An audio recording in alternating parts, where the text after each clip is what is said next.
Bonjour et bienvenue dans le premier épisode de l'émission Copain, l'émission qui parle de culture et de voyage en Corée et au Japon. Laisse-moi t'expliquer comment va se dérouler cet épisode.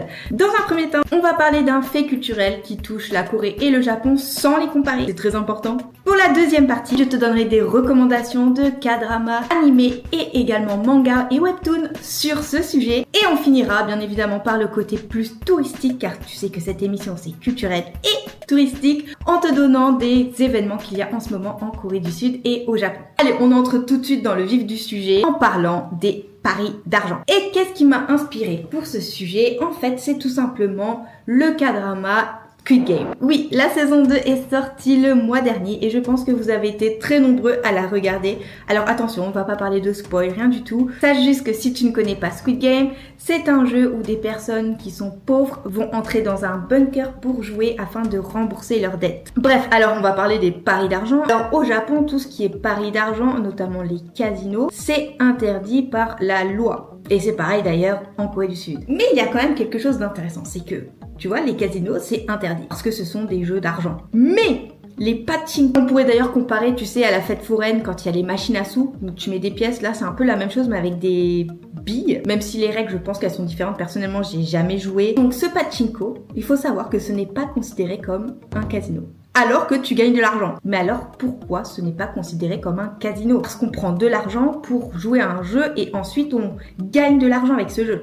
Tout simplement parce que l'organisation qui te donne l'argent que tu as gagné est différente de celle qui propose les jeux. Bon, en même temps, j'ai envie de te dire, ce n'est pas pour rien que le gouvernement japonais laisse les pachinko ouverts. Chaque année, ça lui rapporte environ 310 milliards de yens grâce aux taxes. C'est un revenu énorme pour le gouvernement. Il y a certes, pour les jeux d'argent, les pachinko, comme je t'ai dit, il y a plein de machines et d'ailleurs, il y en a 2,13 millions qui ont été recensés dans tout le pays, juste les machines. Et maintenant, en Corée, ça donne quoi? C'est pareil, donc je te l'ai dit, les casinos, c'est interdit. Mais il faut savoir que l'un des plus grands groupes internationaux de casinos, c'est un groupe coréen. Et les Coréens, eux, ne peuvent même pas aller dans un casino à l'étranger. C'est-à-dire que c'est interdit quand ils sont sur le territoire coréen, mais également quand ils vont à l'étranger. Donc toute leur vie, c'est interdit. Mais maintenant, il y a un nouveau phénomène qui est arrivé. Et ça touche, j'ai envie de dire, une catégorie de personnes qui ne devraient pas être touchées.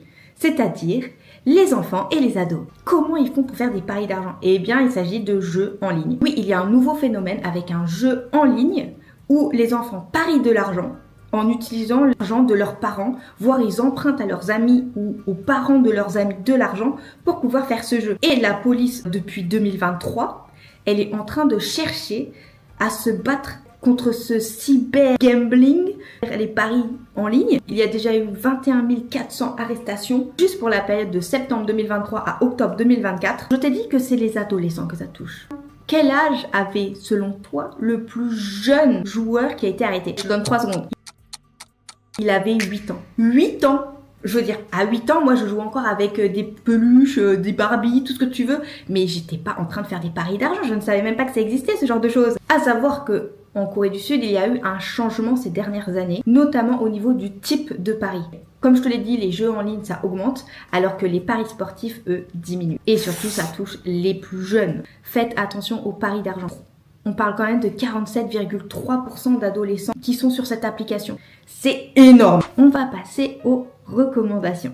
Si tu as aimé le drama Squid Game qui a inspiré cette vidéo pour le phénomène culturel, tu aimeras également le K-drama Liar Game. Là, on parle vraiment de jeux d'argent. Mais attention, pas la machine. Non.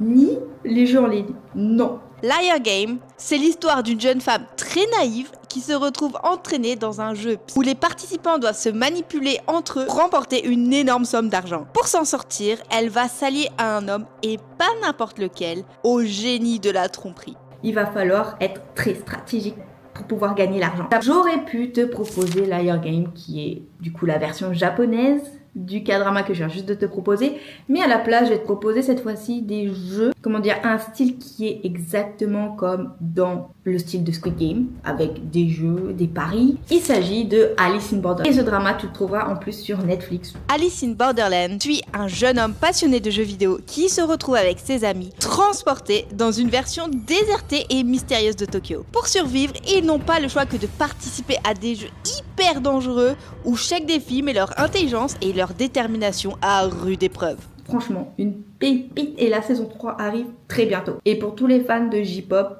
Johnny's, anciennement Johnny, il y a Yamapi dans la saison 2 qui m'a plutôt surpris quand je l'ai connu enfant et maintenant qu'il fait ça dans les dramas. On passe à un animé / manga. Bon, on va regrouper les deux parce que sinon ça fait beaucoup de recommandations. Il s'agit bien entendu de Kaiji. Donc si tu as vu Squid Game, c'est exactement le même concept. C'est-à-dire que des personnes qui sont endettées vont se retrouver sur un bateau à faire des jeux d'argent pour pouvoir rembourser leurs dettes et tous les moyens sont bons pour gagner. Ensuite, pour les webtoons, j'avoue avoir eu un peu plus de mal parce qu'il y en a un en anglais qui est trop bien.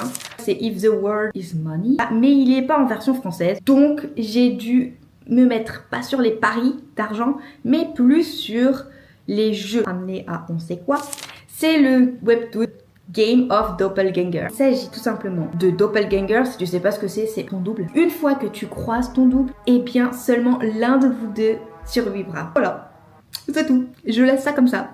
À toi d'aller voir la suite. Je te dis ici, on spoil pas. Passons maintenant au côté touriste. On commence avec les pop-up stores. Il y a le pop-up store Gentle Monster, le magasin de lunettes hyper stylé, franchement. Surtout la nouvelle collection avec les petites perles là sur les branches des lunettes, c'est magnifique. Franchement, je rêve d'en avoir une. Il est ouvert jusqu'au 27 février. Il se trouve à la House Dosan dans le quartier de Gangnam à Séoul. Ensuite, on passe à un autre pop-up store. Donc cette fois-ci, un peu plus animé. J'avoue que j'en ai pas trouvé beaucoup pour la semaine prochaine. C'est le Cassetify Kuromi qui est ouvert jusqu'au mi-mars. Kuromi, c'est un personnage de Sanrio, donc Sanrio Hello Kitty, celui avec les petits diables qui est trop mignon. Et ce pop-up store, c'est pareil, il se trouve à Gangnam. Et enfin, le dernier, c'est un pop-up store sur le webtoon Lookism. Il est ouvert jusqu'au 16 février. Et pareil, il se trouve à Gangnam. J'ai même pas fait exprès, mais ils se trouvent tous à Gangnam. Maintenant, on passe aux événements au Japon. Attention, je reviens après pour les K-pop Idol Café en Corée du Sud. Donc, pour les animés café ou manga café comme tu veux, je te les affiche, je t'affiche également où ils seront. Il y a le pop-up store Jujutsu Kaisen, il est dans plusieurs villes et dans plusieurs également quartiers à Tokyo. Il y a Shinjuku, Shibuya, Tokyo Bay et également Hiroshima, Nagoya, Fukuoka au mois de mars. Et ensuite, l'animé bien déjanté, c'est Toilet Bond Hanako-kun qui se trouve au Animate Café de Shinjuku et le 4e magasin. Pas le 1, 2, 3, non, le 4e. Fais bien attention, ça sent le vécu, n'est-ce pas? Il aura lieu à partir du 13 février jusqu'au 10 mars. Un autre sur Senpai wa Otoko. Il est donc à Shinjuku, Tokyo et également à Kobe, au Sweets Paradise. Ils sont exactement pour la même période, à savoir du 4 février jusqu'au 2 mars. Et pour Kobe, par contre, il dure un peu plus longtemps, il est jusqu'au 16 mars. Attention parce que pour les animés café, il faut bien réserver. Tu trouveras tous les liens en description. Et maintenant, on finit avec les Idol Café. À savoir que dans ces 3 Idol Café, vous pouvez avoir des verres spéciaux, des goodies, également des plats spéciaux.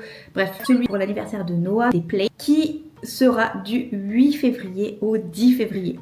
Attention, ça dure pas longtemps. Le café pour Noah s'appelle Asterum Arena Noah. Et vous pouvez avoir du coup un menu spécial ainsi qu'une cup de ce chanteur. Pour tous les fans de BTS, il y a le café J-Hope. Welcome to Hope World. Je vous mets l'adresse à l'écran, pareil que pour Noah. Et il est du 15 février au 18 février. Vous serez pas déçus si vous êtes fan. Et le dernier, c'est Losé du côté Blackpink, The Number One Girl. Et il se trouve toujours à Mapo et il se tiendra du 8 février au 11 février. Si tu as aimé cette émission et surtout que tu es fan d'un idol spécial, d'un animé spécial, n'hésite pas à le dire en commentaire, comme ça pour la prochaine vidéo je pourrai voir s'il y a des événements. Et moi je te dis à la semaine prochaine. Bye!